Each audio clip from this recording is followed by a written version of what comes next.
Hello and welcome to yet another episode of One Take. I have been saying this 150 times, right? One Take is 150 episodes.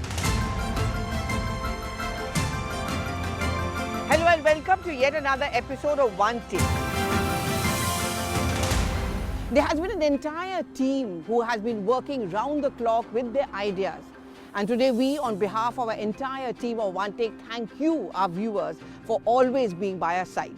There have been moments when we have got bricks, when we have got bouquets. Some episodes have done very well, some have not done so well. And sometimes, just sometimes, I felt that maybe it is time to rethink.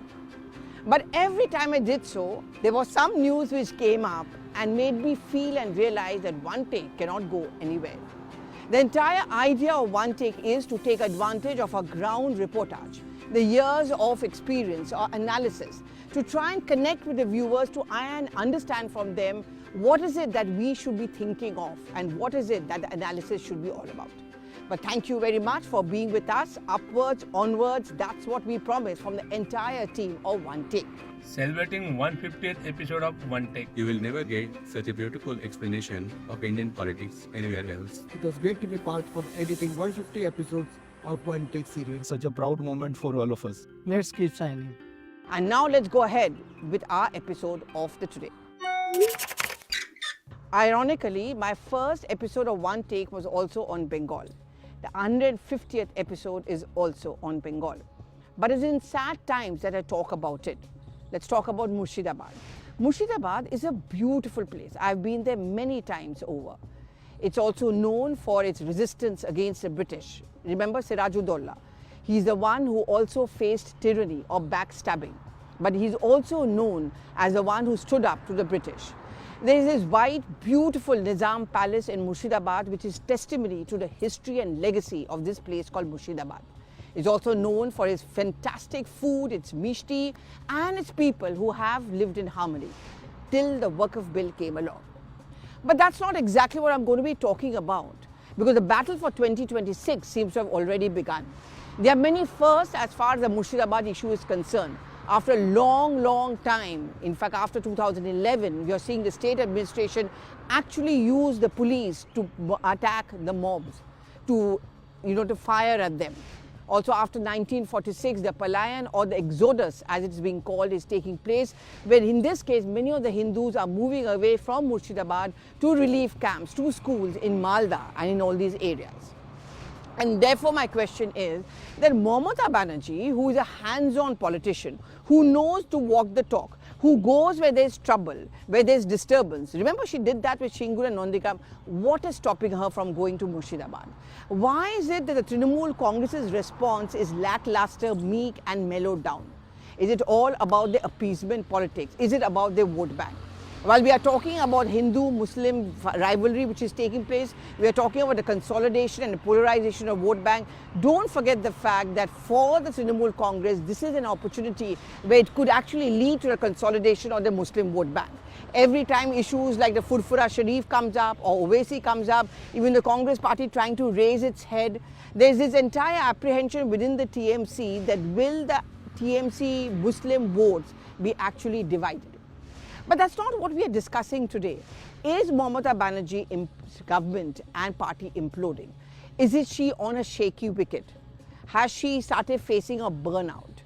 There is no doubt about the fact that the Mamata Banerjee of Shingur and Nandigram is not the Mamata Banerjee we are seeing today.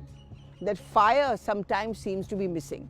She's facing one onslaught after another. RG Kaur, Sondesh Khali. Now, of course, the argument can be that none of them seem to have become a poll issue, because despite that, the Trinamool Congress did well in both the Lok Sabha elections as well as the Assembly.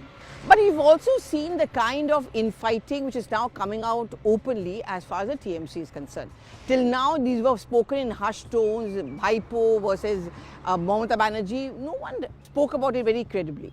But now there are worrying signs which are emerging, which shows that within the Trinamool Congress, there seem to be various camps and there seems to be a division of opinion. And thereby some, of course, like the BJP, are talking about implosion within the Trinamool Congress. I draw a parallel to the Aam Aadmi Party, though it's very different. For very long, AAP kept on thinking in Delhi that no one could touch them. They played down the fact that there was trouble within AAP, that there was a corruption issue which was emerging against them, and somewhere down the line, things were getting hotter and hotter. Till the end, they kept on saying that Hamari Sarkar wapas aayegi.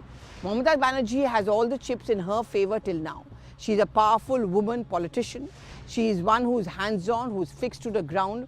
But the question which is then arising is that what is going wrong now? Multiple things. Murshidabad is a different case.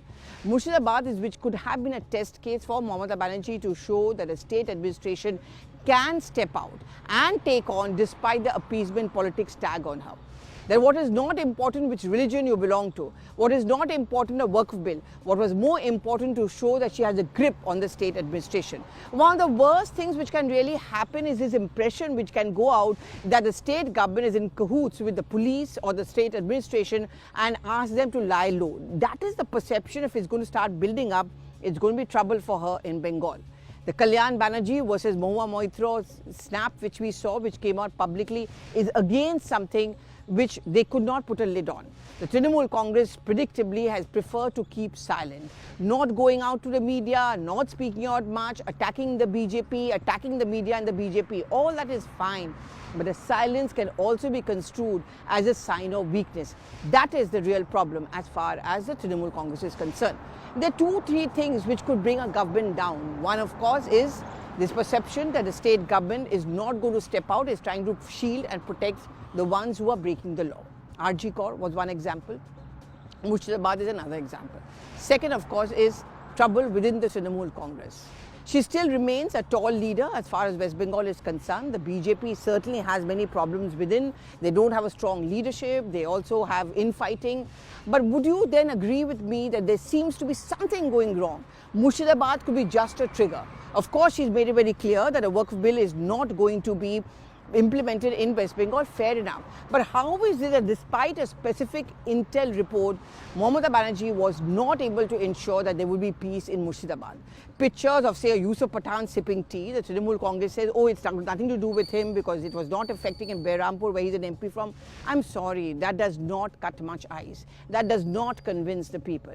It is these little things which can actually start building up a larger narrative against her. She may, of course, be very comfortable and cushy in the thought that the BJP has a long way to go. But in politics, one never knows when you can cross those strides. And therefore, I ask you this question once again, for the 150th time. Is the Mamata Banerjee narrative, charisma, unraveling? Should the Trinamool Congress be on guard? Is Murshidabad just a trigger? Is that the catalyst? Is that a telltale sign that not all is well in West Bengal? Do give in your responses on the social media timeline. Thank you very much for staying with us for the 150 episodes. On me and from behalf of my team, thank you very much for watching OneTake.